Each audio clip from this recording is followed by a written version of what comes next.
shot and turned around and was unhappy with it because it kind of slithered in off the side. So he feels his outside shooting he's lost his touch or something. That's how he looks at shooting. They're not going to keep him down for long. I don't think they will, but I'll tell you, they're going to make him work for everything he gets. Sooner or later, Larry Bird makes you pay. It is still Lakers ball. Pat Riley, one of the dapper gentlemen on the coaching lines in the NBA, concluding his 3rd season as head coach. Took over for Paul Westhead a couple of years ago and won a title. And what a difference he's made in this ball club. Got that fast break humming. 4 minutes and 20 seconds to go first half. Worthy driving through. That kind of shot the Celtics missed early. Now the Lakers not getting the roll. Off the rim there. Winding down to 4 minutes to go in the first half. And a turnover in the hands of the Lakers. Rambis, Magic Johnson. Back and forth, the Lakers. And as that forward quickly up the court, that makes their fast break so devastating. Dennis Johnson comes back for 2 inside. McHale leads Boston with 10. Dennis Johnson has 7. Henderson 9. Larry Bird has 6. 3:39 on the clock. Against Bird. Worthy. Rambis gets the offensive rebound to keep it going for LA. And you know who's in control out there? The Magic Man.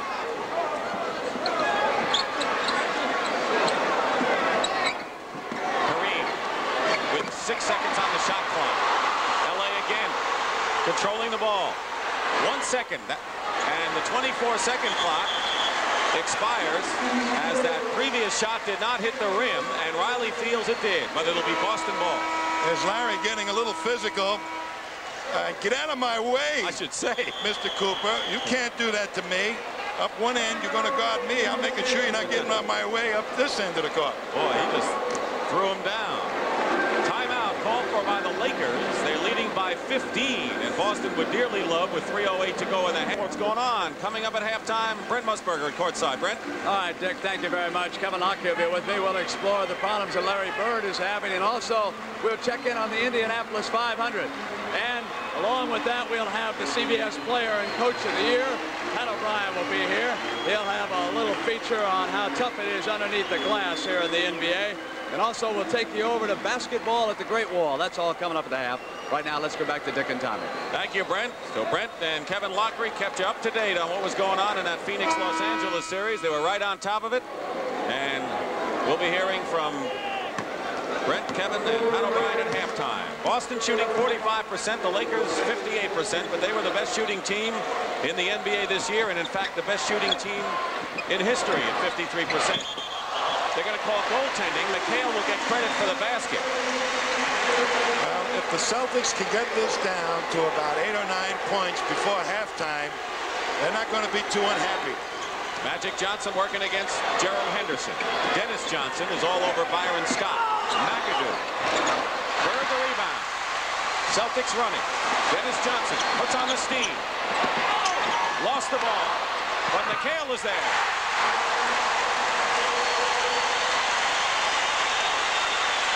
11-point game.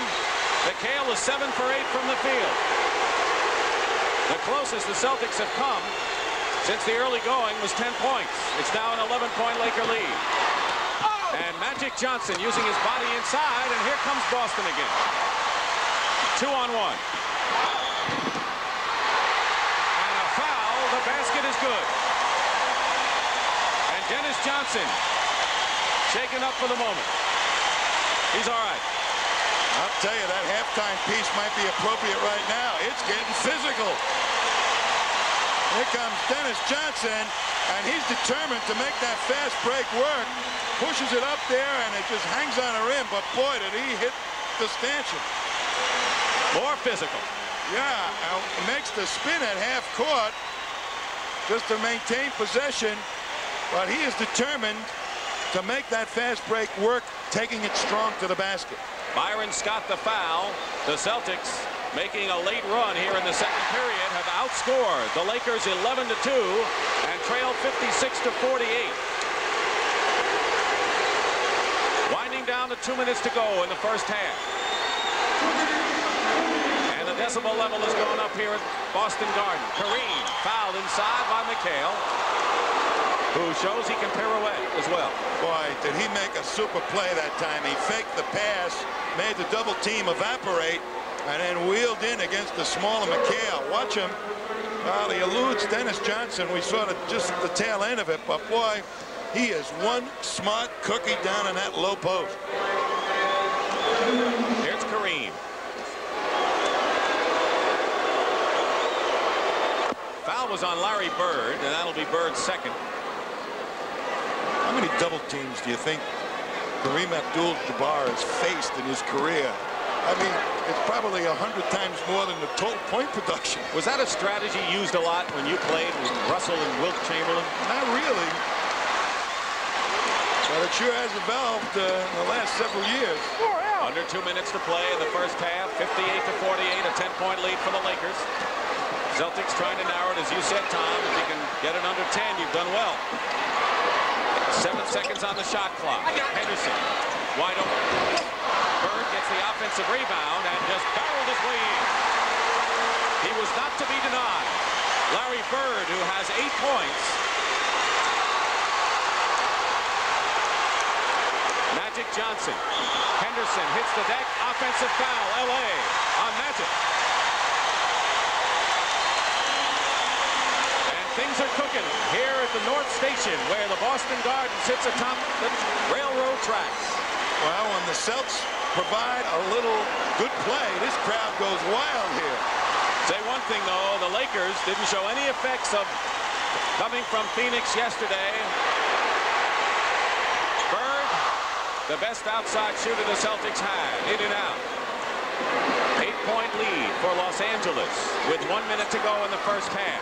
Scott inside and is fouled. The aggressive defense of the Celtics right now, creating a little hesitancy in the part of the Lakers, kind of taking them out of their normal rhythm that they had established so effectively in their half-court game in the early part of this half. What's the one thing the Celtics have done to get back in the game? They've really gotten on their toes defensively and attacked and become aggressive. I think Buckner had a little bit to do with that.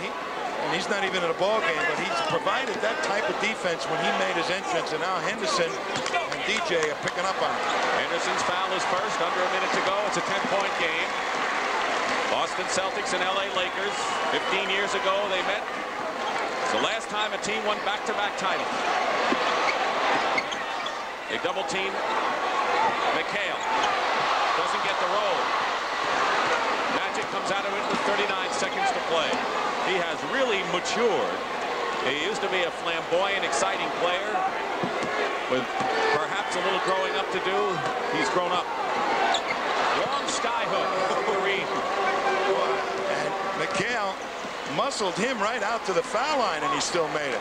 23 for Kareem Abdul-Jabbar. He was the Lakers' high scorer in the regular season games with an average of 29. 10 seconds to go. Celtics trying to get it to 10. And they'll have an opportunity with a foul with 7 seconds to go. Kurt Rambis checks in. Kareem will go out with 7 seconds to go in the first half. Foul is on Magic Johnson. That is 3 on Magic Johnson. So Magic has 3. Robert Parrish has 3. Michael Cooper will come in for Johnson. So Johnson and Abdul-Jabbar lead the game. Larry Bird will shoot. I'll tell you, the Celtics, after the miserable first quarter they played, if they can come out under 10, they're going to consider that a man-sized achievement. They may be happy with 10. Bird can make it 10 here. And now a 20-second timeout called for by Pat Riley. So he obviously is setting up that last shot with 7 seconds. Well, and nobody gets it inbounds quicker than the Lakers and advances it for. So with 7 seconds left, you know that they have a good chance of getting a last shot, and a good one. This is just the first game, by the way, of a series everyone anticipated. Game 2 between the Lakers and the Celtics for the NBA World Championship will be Thursday night here at the Boston Garden. We will be live at 9 o'clock Eastern Time before the series moves to Los Angeles for games 3 and 4. So Thursday, mark it down, game 2 live, 9 o'clock Eastern. And one of the commitments that Pat Riley made to pace, you know, some coaches teach the fast break, but he's made a commitment to the fast break. One of the things, a cardinal sin, if you're a Laker, is to let the ball hit the floor after it goes through the basket. Watch what happens if they take the ball out of bounds here. Bird makes a free throw. Rambis, who's the best the Lakers have at doing that. 5 seconds to go. Worthy to Cooper. Cooper going for 3. He hits it with 1 second to go, and the Lakers leap off the court at halftime as Michael Cooper hits a 3-point shot. And the Boston Celtics a bit more subdued after their comeback. At the half, coming up with Brent Musburger and company. And at the halftime, it's the Lakers 65. Welcome back to Courtside, everybody. I'm Pat O'Brien. You know, there's been a lot of speculation this year about who is the MVP in the NBA. Is it Larry Bird, or is it Bernard King, or Magic Johnson? Sam Belmavis of the Miller Company presents now the Miller Award for the coach and the player of the year. It gives me great pleasure to present the Miller High Life National Basketball Association Player of the Year Award as selected by the CBS Sports announcers to Larry Bird of the Boston Celtics.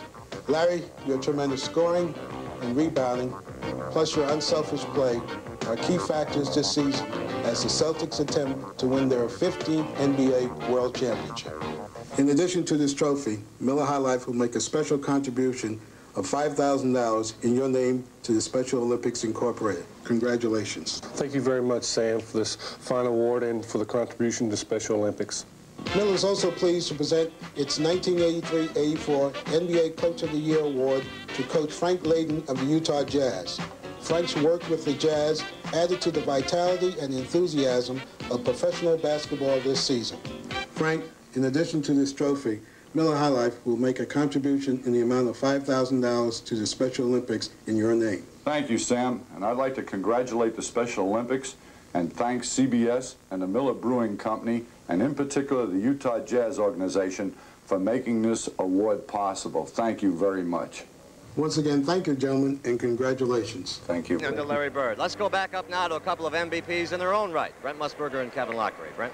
All right, let's take a look at the second half, Kevin, and try to look ahead. What about the Laker defense that we have seen employed against the Celtics so far? It's been a difference. The game plan of Pat Riley has worked great. He's fallen off the guards. He's given them the outside shots. He's double-teaming Parrish, all the big men down deep, and it's worked to perfection so far. Here it is right now. Dennis Johnson's driving to the basket. He's going to have to take some outside shots and not force it down the middle. He, Buckner, Henderson are going to have to hit the outside shots. The fast break, what can we say about the Lakers? Worthy to Magic. Magic fills the middle. Back to Rambis. Back to Magic. That's a super fast break by the Lakers. Kevin, we have a couple of similarities. Last year in Game 1, the Lakers opened up a 16-point lead, I believe it was, on the 76ers. They tired in the second half. I had the feeling that Magic Johnson was a touch tired before they gave him a blow there in the second period. Brent, he does so much, and he played most of the half. He picked up his third foul. That could be a key. But he will get tired, particularly it's very hot in the building here today. He does so much, but you would love to watch him direct the team around. He's like a maestro on the floor. Well, they have to get more action. Now, speaking of the Celtics, of course, they're going to have to get more action from this man, Larry Bird. He simply seemed a little bit rusty because they haven't played since Wednesday night. Brent, he's only taken 7 shots. He's got to get up about 15 shots in the second half. Here's an offensive rebound, and he scores, but they can run him down in deep against Cooper to post him up against Cooper, but he's also got to hit the outside shot. None of the Celtics are hitting from the outside. All right, Kevin, thank you. We started the day by saying that Kareem Abdul-Jabbar had a migraine.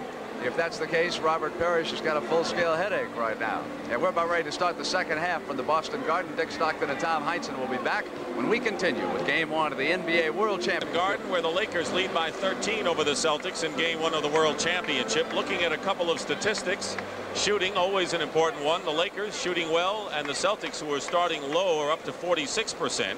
Whatever the Celtics have done, they can point to their offensive rebounding skills. They have the edge over the Lakers, and they have outscored the Lakers 15-10 by that virtue. In the important center battle between Kareem Abdul-Jabbar and Robert Parrish, right now it's no contest. Parrish has 3 personal fouls. Kareem also has 4 assists. So he is doing everything for the Lakers today. And of course, Kevin Lockery referred to